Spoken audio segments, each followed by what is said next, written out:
My name is Catherine Ejapoma Appiah-Pinkrah. Currently, I am in charge of General Administration with the Ministry of Education in Ghana. But previously, I was heading the pre-tertiary directorate in Ghana.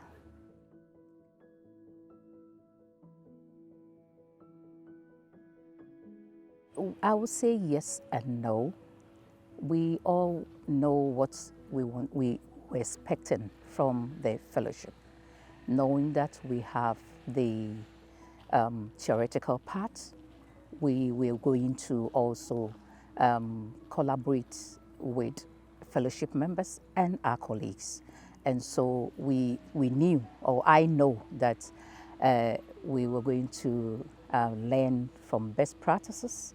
And of course, in this era where EdTech had become so critical in our developmental agenda, particularly from the education sector, we know that we find ourselves in an era where EdTech has become a household name, a critical factor in our priority settings and our policy development, because as we always say, we are in the fourth industrial revolution.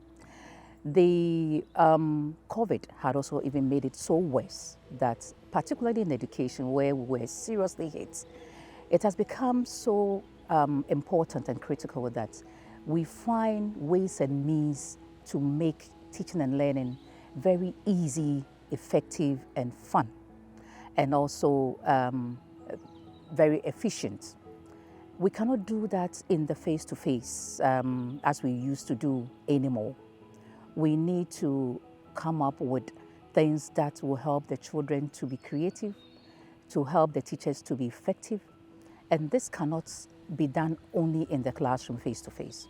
We need to explore areas where we will use technology to make, even if it is in the classroom, to make it more effective and more advantageous for the children.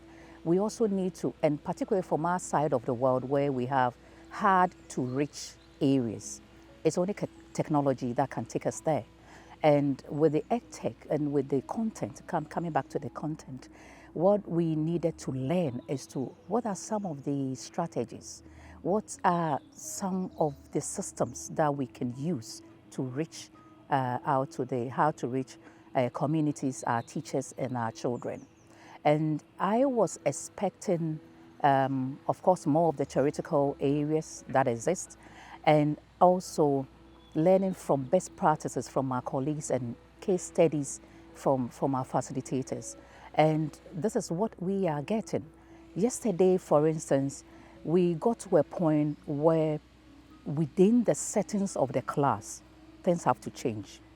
We're learning EdTech and we are also learning adaptive leadership.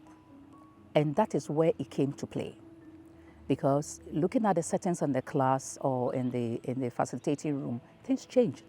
And we realize that the facilitator has to shift its mode of facilitating to us.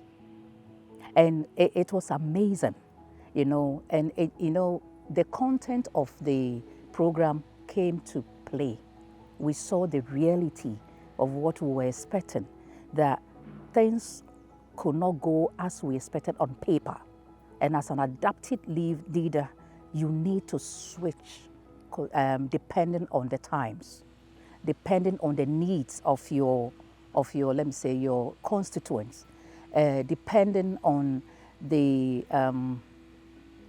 likes and dislikes of the person, even in the challenges facing your constituent. And that is exactly what we've been experiencing.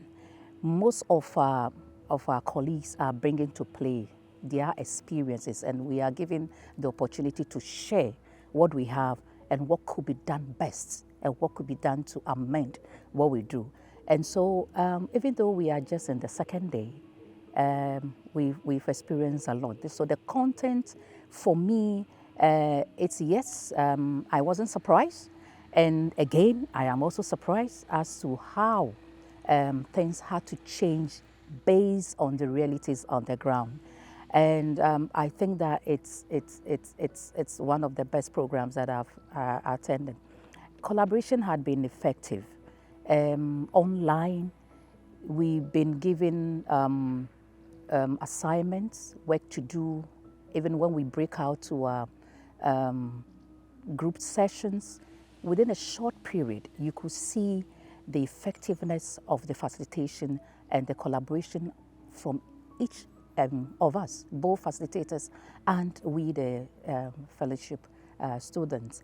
And so I think that in all aspects of the program, it's an amazing journey that we have embarked on, and I'm sure there is more that we expect in the few months getting to the end of the 7th month.